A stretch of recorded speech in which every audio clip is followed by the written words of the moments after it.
सुंदर अशा पद्धतीनं या वारणा परिसरामध्ये कदम सरांच्या माध्यमातून इंग्रजीचं त्या ठिकाणी प्रशिक्षण दिलं जातं, याचा अत्यंत आनंद आहे। कारण कदम सर हे आमचे असे विद्यार्थी आहेत आणि आमच्या एका विद्यार्थ्यानं अशा पद्धतीचं एक चांगलं काम हातात घ्यावं आणि ते यशस्वी करावं, याचा आनंद आमच्यासारख्या शिक्षकांना झाल्याशिवाय राहणार नाही। आणि परिसरातील आम्ही असे शिक्षक आहे।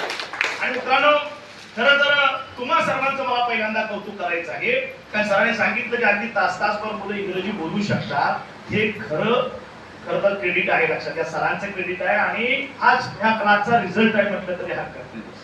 आज मार्क किती पडतील महत्वाचे नाही आहे, त्या मुलाला काय येतंय, प्रत्यक्ष त्या मिळालेल्या ज्ञानाचा उपयोग मुलगा किती करतोय याला आता महत्व आहे, लक्षात घ्या।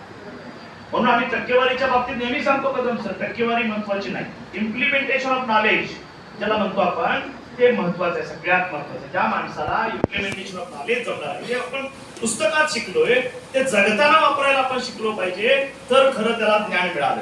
आणि पुस्तकात वाचलं, पेपर लिहिला, 100 पैकी 100 मार्क पडले आणि जीवनामध्ये जर त्या ज्ञानाचा तो उपयोग करून घेणार नसेल तर ते ज्ञान 0 किमतीचं आहे, लक्षात ठेवा।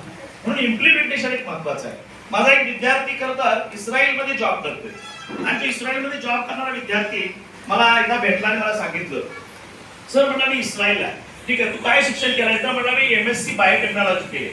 आणि MSc बायोटेक्नॉलॉजी केलेला हा विद्यार्थी इस्रायलमध्ये एका कंपनीमध्ये काम करत होता। आणि मग त्याला बोलता बोलता मला सांगायला चालू केलं की फॉरेन मध्ये काय सिस्टम आहे।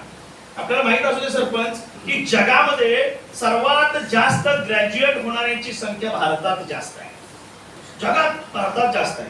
पण ग्रॅज्युएट होऊन सुद्धा आपल्याला जे काय पाहिजे ते व्यवहार ज्ञान नाही, यांची संख्या सुद्धा भारतात जास्त आहे, लक्षात घ्या। बाकीच्या देशामध्ये, जगाच्या इतर देशामध्ये शिक्षणाला व्हॅल्यू नाही।